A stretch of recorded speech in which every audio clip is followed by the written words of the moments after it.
नमस्कार, मैं हूं प्रकाश चंद्र होता और रायपुर स्टूडियो में आपका स्वागत है। आज हम एक ऐसे विषय पर चर्चा करेंगे जो छत्तीसगढ़ में गेम चेंजर कहा जा सकता है। छत्तीसगढ़ की राजनीति गांव, गरीब और किसान के इर्द गिर्द घूमता है और ऐसे में अगर कोई सरकार किसानों को 2000 करोड़ रुपए का तोहफा देता है तो निश्चित रूप से कहा जाएगा राजनीति में ये एक बड़ी कदम है, एक गेम चेंजर है। पर क्या समय से पहले अभी तक जो चुनाव है तो अगले साल है 2018 का अक्टूबर-नवंबर में चुनाव होना है और उससे ठीक पहले राज्य सरकार यानी मुख्यमंत्री डॉक्टर रमन सिंह घोषणा करते हैं कि बोनस देंगे किसानों को हर क्विंटल पर 300 रुपया। जो पिछले साल खरीदा गया है धान उसका होगा 2100 करोड़ रुपया।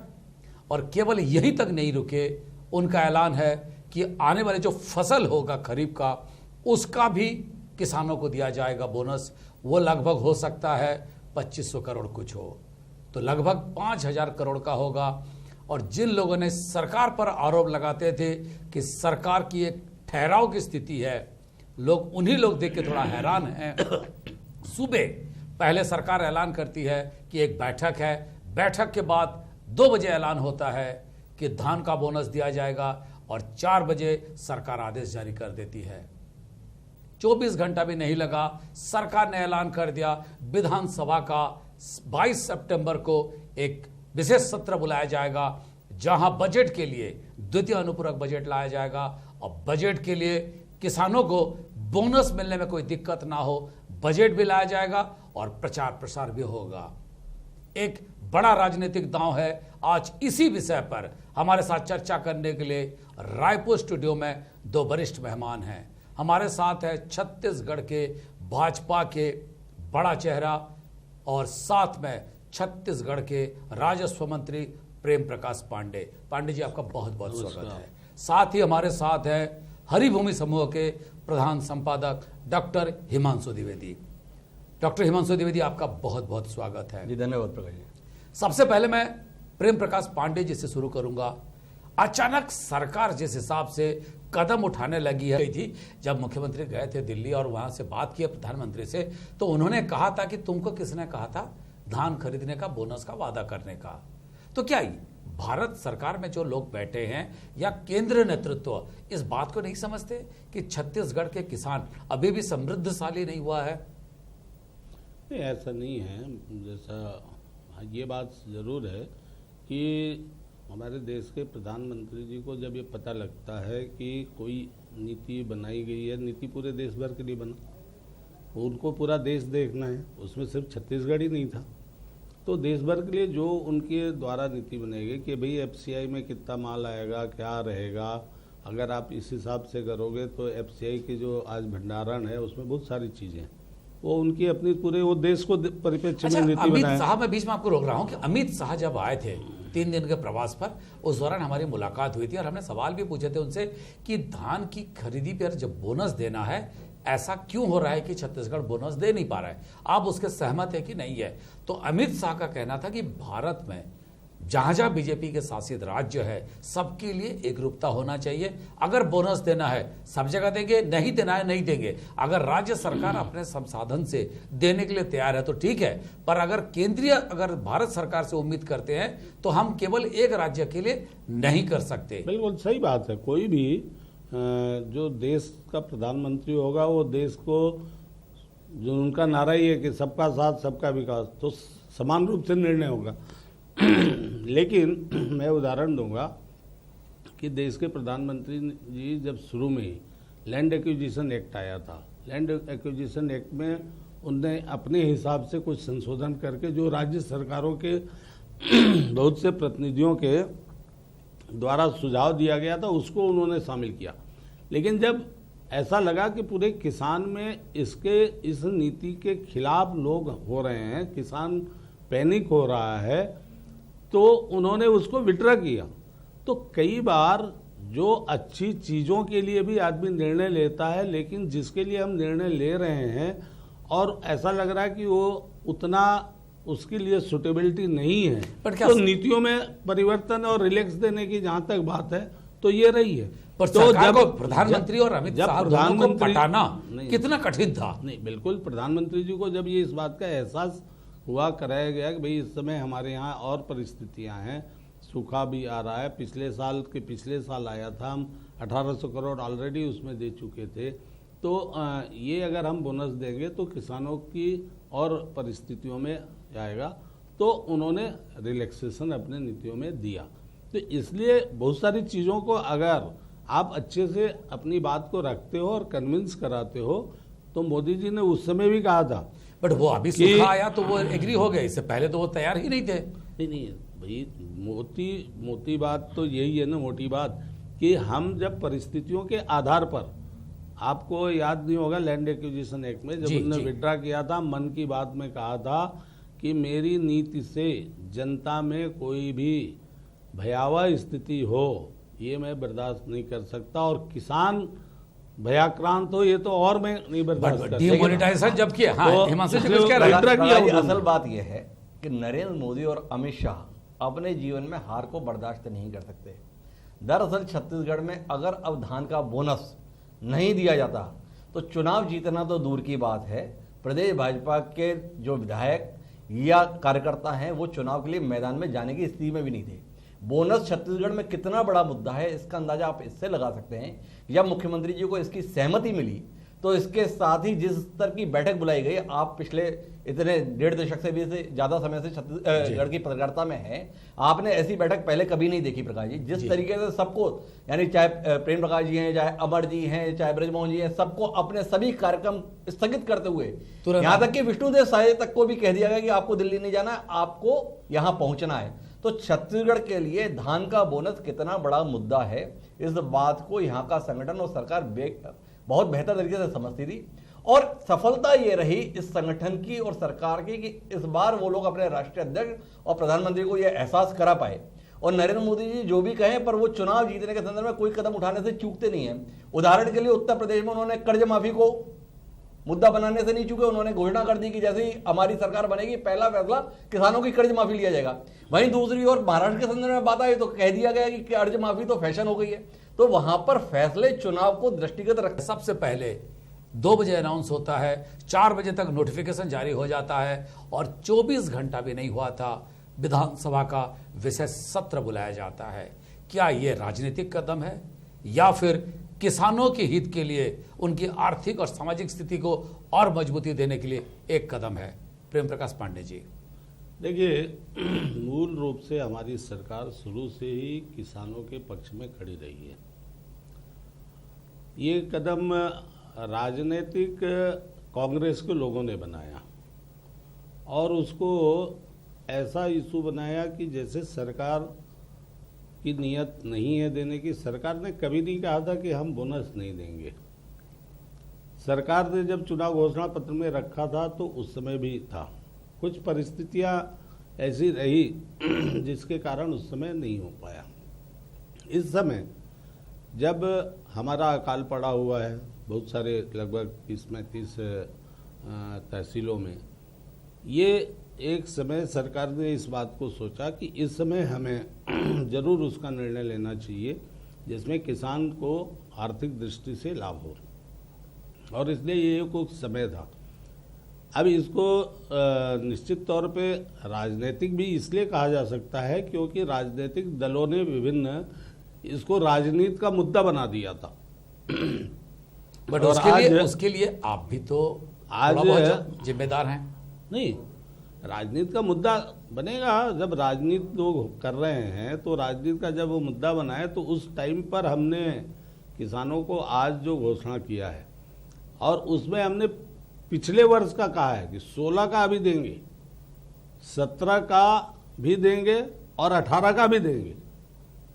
18 का जब होगा तभी, मतलब ये हमारा एक तरह से 5 साल में आप देखोगे तो पहली बार हमने 13-14 में लगभग 20,300 करोड़ का दिया है, 2,300 करोड़ का जी, और 340 करोड़ लगभग है।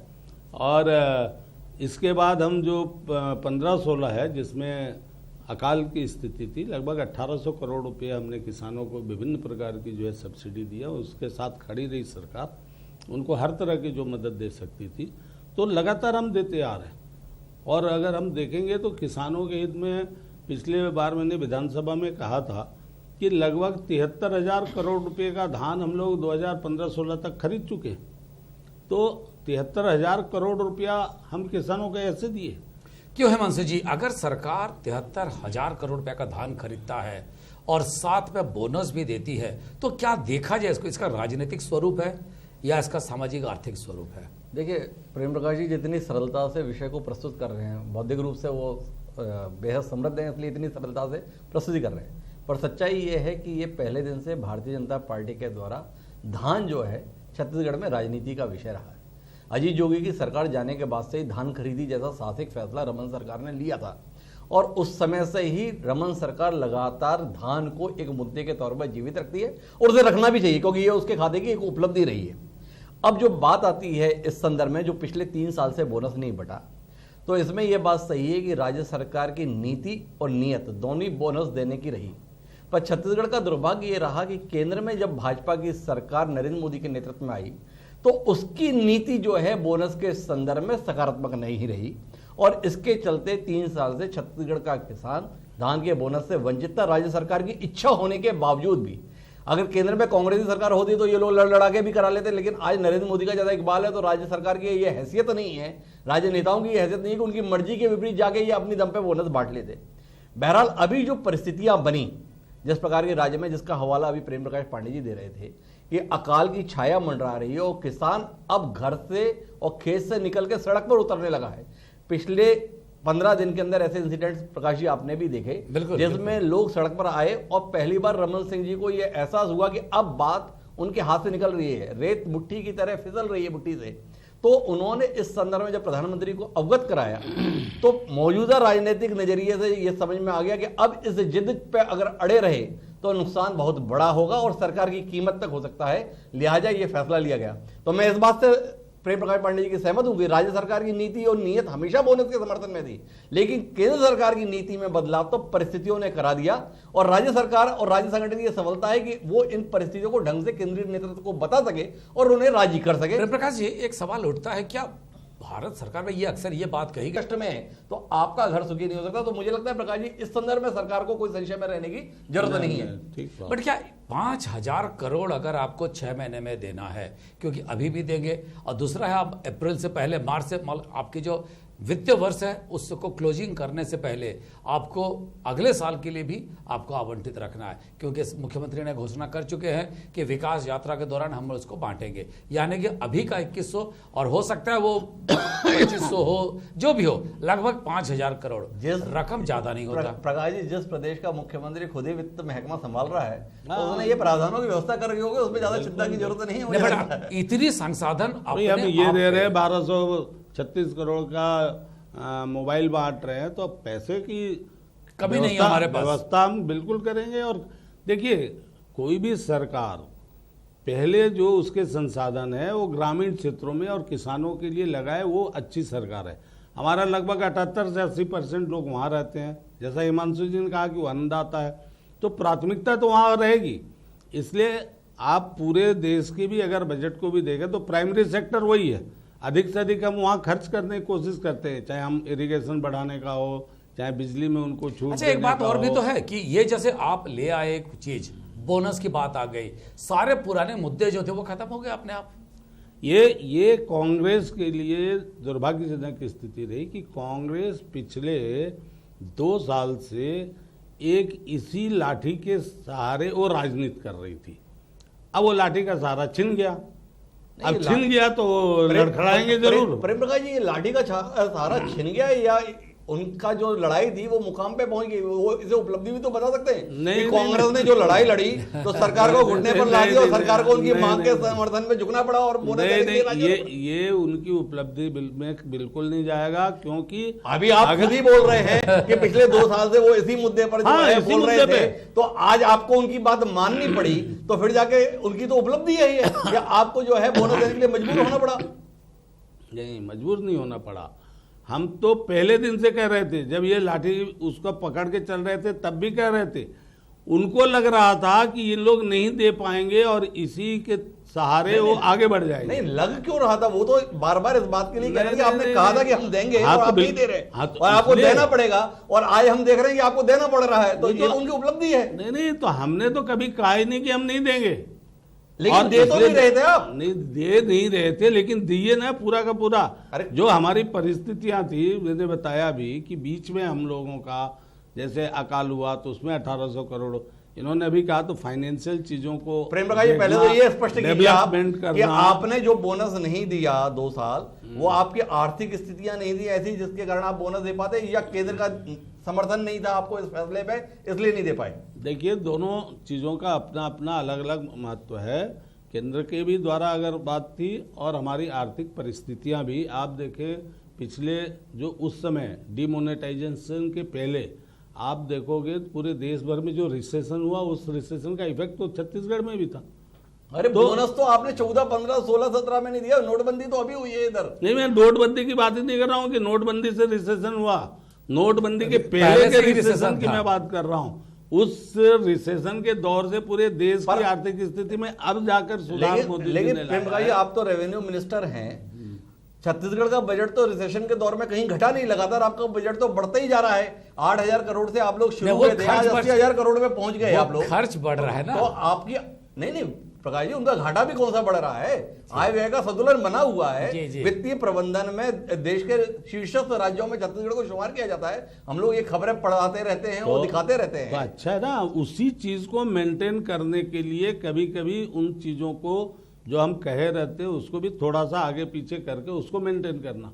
लेकिन प्रकाश जी, हम मेरा पहले सवाल एक दिन चीज से है। इस बात पर थे। नहीं, ये एक सवाल- कांग्रेस के लिए दुर्भाग्य है कि वो इसी लाठी को लेके चल रही थी और उनके दबाव में नहीं, बल्कि हम लोग भी देख रहे थे अच्छा ये लाठी के सहारे चल रहे अभी हैं। बाकी आप उनके बिना पास कोई बोनस issue नहीं सप्ताह है। पालन कर रहे हैं, फिर आप विधानसभा को ले जाएंगे, सत्र बुला रहे हैं विशेष सत्र में। एक ये लगता नहीं है कि आपको एक ऐसा चीज मिल गया है जिसको लेके आप अच्छे से जनता के पास जाना चाहते हैं, बताना चाहते हैं कि देखिए हम किसानों के लिए कितने हमदर्दी रखते हैं? देखिए, ये बात सही है कि हम जनता के पास तो हम चुनाव होगा तो जाएंगे ही और बिल्कुल बताएंगे जो हमने काम किया है। कोई आज से नहीं कर रहे हैं। तो क्या ये पिछले रणनीति 13 के साल- तहत, ये पिछले- एक रणनीति के तहत हो रहा है? पिछले 13 साल के हमने किया है, रणनीति के तहत नहीं। हुए ही लिए जाते हैं, इस बात में कोई संशय की स्थिति नहीं है। तो अगर ये जो चीजें की गई है, ये राजनीतिक रूप से कितना लाभ देगा, या दूसरी तरफ से मैं कहूं तो कांग्रेस को कितना नुकसान पहुंचेगा? क्योंकि कांग्रेस इसको बहुत बड़ा मुद्दा बनाया था। कांग्रेस के लिए तो निश्चित रूप से ये नुकसान का सबब है, क्योंकि कांग्रेस जबरदस्त तरीके से इसे उठाने की तैयारी में थी। और उठाने की तैयारी में क्या थी? स्वस्फूर्त ये मुद्दा बन रहा था। जिस तरीके के प्रदर्शन पिछले कुछ दिनों में हो रहे थे, वो स्वस्फूर्त थे, जो तमाम प्रयासों के बावजूद भी नहीं हो पाते थे। तो बहरहाल सरकार को यह सफलता मिली है, भाजपा को यह सफलता मिली है कि ये मुद्दा जो एक बड़ा स्वरूप ले रहा था वो कहीं ना कहीं थम जाएगा। लेकिन ईमानदारी की जरूरत इस संदर्भ में प्रकाश जी ये है कि ये फैसला एक बार फिर साल 2 साल का नहीं रहना चाहिए। आखिर यह सुनिश्चित होना चाहिए कि ये जो बोनस की व्यवस्था है या किसानों को धान का वास्तविक समर्थन मूल्य देने की बात है। बोनस देने की बात तब ना रहे जब उन्हें उसका उचित मूल्य मिल जाए, जो भाजपा के घोषणा पत्र में पहले रहा है कि हम 2100 रुपए करेंगे। 2100 रुपए का ये लोग अगर समर्थन मूल्य दे दें तो किसान को किसी बोनस की अभिलाषा कहाँ रहे? मैं तो क्या देने की स्थिति में है क्या सरकार? यहाँ मैं टोकूंगा जी, जी। हिमांशु जी को कि एक तो पहला समर्थन मूल्य राज्य सरकार नहीं तय करती है, समर्थन मूल्य केंद्र सरकार तय करती है। मैं सहमत पहली हूं, बात। बोनस भी आप तय नहीं कर रहे, बोनस भी जब दिल्ली से तय करा रहे हैं तो बोनस समर्थन मूल्य हम भी तय वही करते है। हैं। देखिए, हमारी बात ही ये थी, हमने जो घोषणा पत्र में कहा है कि 2100 रुपया हम दिलाने की कोशिश करेंगे, हमने प्रयास उसमें लिखा है। क्योंकि केंद्र सरकार तो जिस समय ये हमने घोषणा पत्र बनाया उस समय तो डॉक्टर मनमोहन सिंह थे। प्रेम प्रकाश जी, इसलिए अगर आप प्रयास की बात है। अगर आप इतने जोर से ये बोल रहे हैं कि 2100 रुपए आप समर्थन मूल्य देने का प्रयास करेंगे, तो फिर आपको ये भी स्मरण होगा कि 300 रुपए बोनस हर साल दिया जाएगा। ये तो आपने स्पष्ट तौर पे कहा कि आप अपने वादे पे कायम नहीं रहे, आपने नहीं दिया। नहीं, बिल्कुल लिखा है और जितना अधिकतम वायदा हम निभा सकते थे। नहीं, आपने ये वादा पूरा नहीं किया, ये तो आप स्वीकारेंगे हम ये वादा पूरा नहीं कर पाए। नहीं, ऐसा कहाँ है? देखिए, पहले साल हमने दिया, दूसरे साल हमने बताया अकाल की स्थिति थी, पर आपने बोनस दिया नहीं। आप दूसरी सहूलियतों को बोनस के साथ नहीं जोड़ सकते। नहीं, जो बोनस है वो बोनस आपने नहीं दिया, ये सत्य है। नहीं, ये सबको पता है, सबने हर स्तर पे स्वीकार किया है। नहीं, और हमने आज आप मान रहे हैं। जितनी ईमानदारी से ये बोल रहे हैं कि हम बोनस देना चाह रहे हैं, मैं बार बार इस बात को कह रहा हूं कि राज्य सरकार की हमेशा इच्छा रही, पर छत्तीसगढ़ के संदर्भ में ये दुर्भाग्य रहा, देश के लिए जितना भी सौभाग्य रहा हो नरेंद्र मोदी का प्रधानमंत्री बनना, पर छत्तीसगढ़ के किसानों के साथ तो जाती यही हो गई कि नरेंद्र मोदी का प्रधानमंत्री बनने के साथ में किसानों का बोनस 2 साल के लिए छिन गया, क्योंकि नरेंद्र मोदी नीतिगत रूप से बोनस के पक्ष में नहीं। नहीं, प्रेमप्रकाश जी, मेरा एक सवाल इसी के साथ एक सवाल है मेरा। मैं आ रहा हूं इसी पे कि भाई हम चाहते भी थे, पहला, दूसरा हमारा जो पूरे देश भर के और सब में जो आर्थिक स्थितियां थी, उस समय अकाल था 15-16 में, आप देखो 1800 करोड़ रुपया हम अलग दे रहे हैं, उसमें अकाल वाले में दे रहे हैं, जिसमें 500 कुछ करोड़ रुपये जो थे वो तो हमारे 58 के तहत जो होता है आरबीसी में हमने बढ़ोतरी करके, ताकि किसान को हम किसी भी रूप में कहीं पर भी अरे प्रेम प्रकाश जी, आप तो ये भी आपने पहले कहा कि हम एक दाना खरीदेंगे, उसके बाद आपने पर एकड़ सीलिंग लगा दी। ऐसा इतना ईमानदारी का मामला नहीं है, मतलब सभी कोई एडजस्टमेंट चला है। पहले तो आपने कभी सीलिंग अगर उसको एक सवाल मेरा भी है प्रेम प्रकाश जी, क्या राज्य सरकार के पास इतना पैसा है क्या? क्योंकि 6 महीने में आपको 5000 करोड़ देना है बोनस के रूप पे। अब इतना आर्थिक स्थिति है क्या? ठीक नहीं, अब तो आर्थिक स्थिति होगी, क्योंकि मंदी की दौर है, कहीं ना कहीं से काट के जोड़ के करना पड़ेगा। किसान की जब हमने जो वादा किया है उसको हम मैं कह रहा हूं कहीं और से जो काट रहे हैं किसी और का जो हिस्सा को काटेंगे। मैं इसीलिए इस चीज को कह रहा हूं, हम ये नहीं कह रहे राज्य सरकार की मंशा नहीं रही है, ये हम नहीं कह रहे हैं, पर एक बात है कि हमारे पास इतने संसाधन नहीं है कि हम एक साल में 3000-4000 करोड़ रुपया केवल इसी के लिए दें। और भारत सरकार से जो अपेक्षित थी, जिस हिसाब से हमको मदद मिलना था, वो नहीं मिल पा रहा है। भारत सरकार का इसमें कोई है ही नहीं, रोल नहीं है भारत सरकार से। ना कल हम अपेक्षा करके कर रहे थे, आज अपेक्षा। आर्थिक दृष्टि से हम पूरी तरह से राज्य के पास तमाम क्षेत्रों में व्यय करने के प्रावधान है, लेकिन किसान छत्तीसगढ़ की प्राथमिकता है। बिल्कुल। और किसान के संदर्भ में सरकार ने कभी अपना दिल छोटा भी नहीं किया है, मतलब पिछले 13 साल का अनुभव ऐसा नहीं है जिसमें आप ये कहें। छत्तीसगढ़ पहला राज्य है देश में जिसमें 0% रेट ऑफ इंटरेस्ट पे, तो इसलिए इस संदर्भ में संशय नहीं है कि इनके पास में पैसे को लेकर कितनी भी दिक्कत हो, पर किसान का संदर्भ में अगर सवाल है तो मुझे लगता है कि जो भी अन्य क्षेत्र हो उनमें जितनी भी कटौती करनी पड़े, पर किसान के घर में अगर अकाल भी छाया रहे तो ये इस राज्य के लिए अपमानपूर्ण होगा। इसलिए हर नागरिक का दायित्व है किसान के संदर्भ में, तो क्योंकि उसे अन्नदाता की श्रेणी में रखा जाता है। तो अन्नदाता अगर रणनीति तो वो बना रहे थे, अपनी रणनीति में वो फंस गए। नहीं, मैं वो हमारी चीज को समझ ही नहीं पाए। प्रेम प्रकाश जी जो कह रहे हैं, प्रेम प्रकाश जी की मर्यादा है वो नहीं मानेंगे, लेकिन सच ये है कि फैसला तो नीतिगत आधार पर लिया गया प्रकाश जी, जिसके तहत सरकार की और राज्य संगठन इस वास्तविकता को जानता था कि छत्तीसगढ़ के संदर्भ में बोनस का क्या महत्व है, और यह सफलता मिल भी गई। तो सफलता मिलने के बाद चूंकि वो राजनीति में, वो एक राजनीतिक दल है, राजनीतिक प्रक्रिया से चुन के सरकार में आते हैं, तो ऐसी उपलब्धि को वो यूं ही जाने दें, ये कैसे संभव है? इसलिए मैंने कहा कि जिस तरीके की बैठक कल बुलाई गई, बैठक में जिस तरीके से इस संदर्भ में प्रस्तुति दी गई, और उसके बाद जो जोश का वातावरण पूरा बना है, और उन्हें साथ में संदेश दिया गया, जो वातावरण आप पार्टी कार्यालय में दिखा रहे हो, ये वातावरण अब आपको गांव-गांव तक पहुंचाना है, तो निश्चित रूप से ये एक कुशल प्रबंधन है। और साथ साथ ये बता रहा है कि भारतीय जनता पार्टी का राष्ट्रीय नेतृत्व और प्रदेश नेतृत्व चौथी पारी खेलने के संदर्भ में कोई समझौता करने के मूड में नहीं है, कोई चूक करने के मूड में नहीं है। तो कांग्रेस के लिए तो अतिरिक्त सजग होने का समय है कि जो वो मान रहे थे कि अब 3 बार के बाद कोई लिथार्जी आ गए होंगे, थक गए होंगे, तो ये दिखा रहा है कि ये थके वके नहीं है, ये पूरे जोशो खरोश के साथ फिर से मैदान में उतरने के लिए तैयार है। तो प्रेम प्रकाश जी, ये जैसे इसको आप ये भी मान सकते, हम लोगों के वो संघ में जैसे एक होता है लाठी चलाते आपस में, तो उसमें एक वंचिका होता है, दिखाया कहीं जाता, मारा कहीं जाता। जी, जी, तो जी, ये भी एक राजनीति का हिस्सा हो सकता है। तो राजनीति कर रहे थे तो वंचिका में फंस गए। जी जी। देखिए, जिस हिसाब से छत्तीसगढ़ की राजनीति में बिसात बिछाई जा रही है, निश्चित रूप से चौथी पारी की तैयारी शुरू हो गई है। एक तरफ से चाणक्य अमित शाह जो पहले से इसी बात को मना कर रहे थे और बाद में हामी भर दिए, पर बहुत सारे ऐसे मुद्दे हैं छत्तीसगढ़ के जो अभी भी केंद्र के पास लंबित है। देखना होगा आने वाले दिनों में प्रधानमंत्री नरेंद्र मोदी और बीजेपी के राष्ट्रीय अध्यक्ष अमित शाह किस किस प्रस्ताव पर हामी भरते हैं, और यह भी देखना होगा कांग्रेस को समझ में आ गई होगी जिस एक मुद्दे को अगर उछालेंगे तो हो सकता है उसका समाधान हो जाए, तो मुद्दा शून्य हो जाएगा।